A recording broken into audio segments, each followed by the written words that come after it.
ضمناً میخواستم بهتون بگم شما این قطعات ساده ای رو که باهاتون کار میکنن نه احتیاج به نوت‌خوانی دارین، نه احتیاج به اطلاعات موسیقی دارین.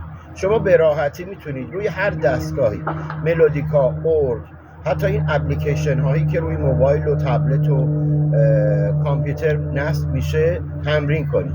حتی برنامه هایی هست که شما با کیبورد کامپیوتر میتونید در واقع کلاویه ها رو روی اون تصویر اپلیکیشنی که میبینید اجرا کنید. و یه برنامه هم هستش بهتون میگم، اون برنامه رو هم میتونید نصب کنید روی موبایلتون، خیلی راحته، حجمش هم خیلی کمه. پرفکت پیانو.